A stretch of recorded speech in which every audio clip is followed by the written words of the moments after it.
Le bureau exécutif de la marine marchande a tenu un point de presse ce lundi 22 avril 2024. À l'heure du jour, la dénonciation des maux qui minent dans ce secteur maritime. National des agents de la marine marchande adresse à la très haute attention de Monsieur le Président de la République, Président de la Transition, chef de l'État, le général Brice Cotter Oligui Nguema. Mesdames et Messieurs de la presse, chers camarades, depuis le 30 août dernier, le syndicat national des agents de la marine marchande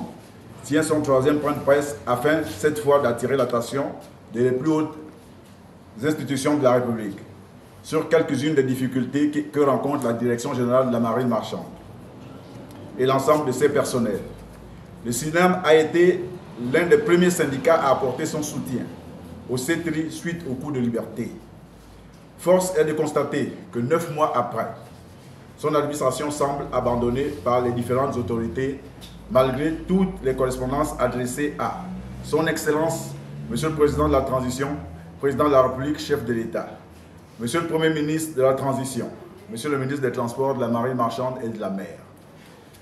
Comment pouvons-nous expliquer ou comprendre ce mutisme au plus haut sommet de l'État?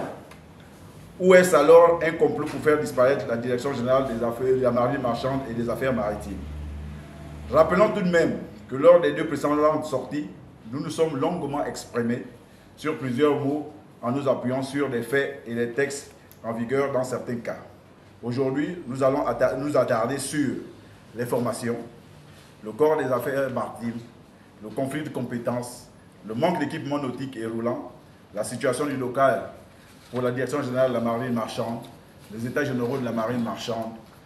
le préavis de grève et le registre international d'immatriculation des navires. Pour avoir été l'un des premiers syndicats à avoir acclamé et félicité le CETRI après le coup de libération du 30 août dernier, le SIMAM se sent abandonné par les autorités. Par la tutelle, nous nous sommes remis à lui afin de voir avec sa collègue de la fonction publique comment insérer la spécialité pour les agents qui ont attendu trop longtemps. Excellence, Monsieur le Président de la Transition, Président de la République, chef de l'État, tout en vous remerciant pour avoir relancé l'organisation des concours et le dégel des situations administratives des agents publics, les agents de la Direction générale de la marine marchande, par la voix du SINAM,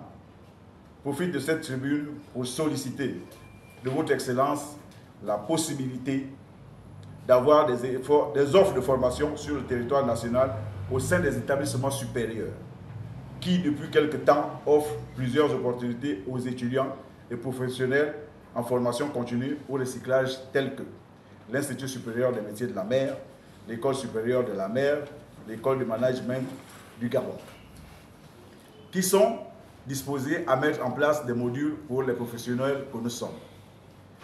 Sur le corps des affaires maritimes, pour en parler, nous commencerons par faire la différence entre la marine nationale,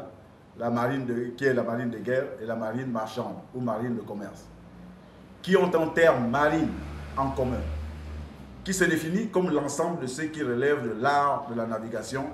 sur mer et du service de mer. L'une sur la surveillance et la sécurité du territoire et l'autre applique les textes législatifs et réglementaires. Puis, entre la marine marchande et les affaires maritimes. Le premier étant un terme qui désigne tous les moyens de transport maritime de marchandises et le transport commercial. Le national de la marine marchande revendique entre autres des meilleurs équipements nautiques, un siège local de la Direction générale, des états généraux pour ne citer que cela, et appelle par ailleurs les autorités compétentes à apporter des satisfactions à leurs revendications.